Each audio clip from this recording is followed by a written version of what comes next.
سلام و درود به یکی از آموزش‌های بسیار مهم حرکت فری رانینگ است. حرکت دایو رول هست. من بسیار ساده براتون توضیح میدم. حرکت انجام بدین. حرکت خیلی ساده است دوستان عزیز.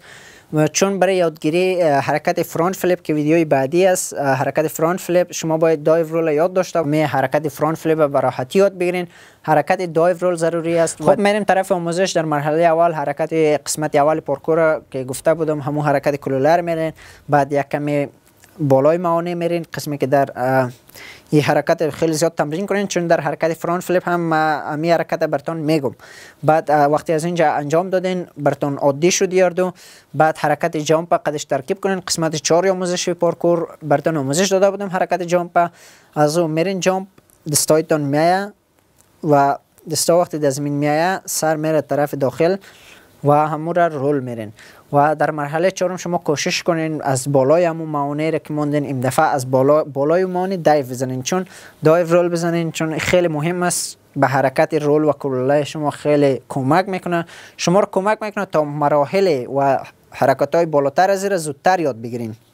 وقتی این انجام دادین کوشش کنین موانعتون بالا برده برین.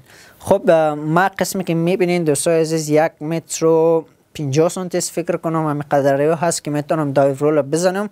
خب از این بالاتر نمیتونم. وقتی میری خب دقت کو پایین حرکت جامپ میری طرف بالا دستا شوت میشه به یک حالت.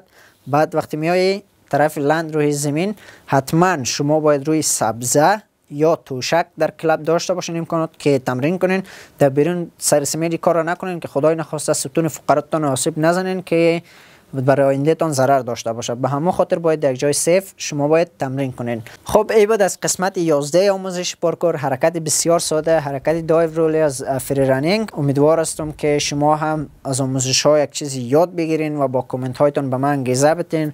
ما شما هم میتونین با اینستاگرام قسمی که لینکش موندیم، تیک تاک خب برین فالو کنین و در اینستاگرام میتونین ویدیوهایتون روان کنین بریم.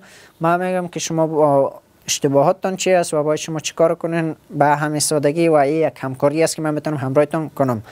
تا ویدیوی بعدی شما رو به الله پاک میسپارم. خدا یار و نگهدارتان.